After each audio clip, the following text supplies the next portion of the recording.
ഇന്ന് കണ്ടതിൽ വളരെ സന്തോഷം തോന്നിയ ഒരു സിനിമാ പോസ്റ്ററുമായിട്ടാണ് ഞാൻ എത്തിയിരിക്കുന്നത്. നമ്മുടെ എല്ലാവരുടെയും ഹാസ്യ സാമ്രാട്ട് ജഗദീഷ് ശ്രീകുമാർ, നമ്മളെല്ലാവരും സ്നേഹത്തോടെ അമ്പിളിച്ചേട്ടെന്ന് വിളിക്കുന്ന ജഗദീഷ് ശ്രീകുമാറിൻ്റെ ഒരു സിനിമാ പോസ്റ്ററാണ് ഇപ്പോൾ പുറത്തു വന്നിരിക്കുന്നത്. പ്രൊഫസർ അമ്പിളി അഥവാ അങ്കിൾ ലൂണാർ എന്നാണ് പോസ്റ്ററിൽ നിന്ന് കഥാപാത്രത്തിൻ്റെ പേര് മനസ്സിലാക്കാൻ സാധിക്കുന്നത്. വാഹനാപകടത്തിൽ ഗുരുതരമായി പരിക്കേറ്റതിന് ശേഷം സിനിമയിൽ നിന്ന് വിട്ടുനിൽക്കേണ്ടി വന്ന അതുല്യനായ കലാകാരനാണ് ജഗദീഷ് ശ്രീകുമാർ. മലയാള സിനിമയിൽ അദ്ദേഹമുണ്ടാക്കിയ വിടവ് നികത്താൻ ഇനിയും ആർക്കും സാധിച്ചിട്ടില്ല. ഇനി സാധിക്കുമോ എന്ന് അറിയുകയുമില്ല. ഇന്ന് ഈ പോസ്റ്റർ വന്നതോടെ സോഷ്യൽ മീഡിയ ഒന്ന് കിടുങ്ങിയിട്ടുണ്ട്. കാരണം അദ്ദേഹത്തിൻ്റെ തിരിച്ചുവരവിനായി വൻ കാത്തിരിപ്പിലാണ് ആരാധകരെല്ലാം.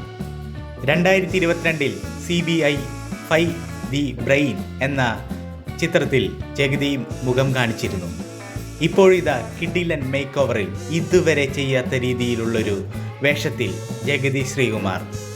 ഗഹനചാരി എന്ന ചിത്രത്തിന് ശേഷം അരുൺ ചന്തുവാണ് സിനിമയുടെ സംവിധാനം. ഈ പോസ്റ്റർ കാണുമ്പോൾ എനിക്ക് ഓർമ്മ വരുന്നത് നമ്മുടെ മമ്മൂക്കയുടെ പടത്തിലൊരു ഡയലോഗാണ്, ഇപ്പോഴത്തെ പിള്ളേർ കൊള്ളാം.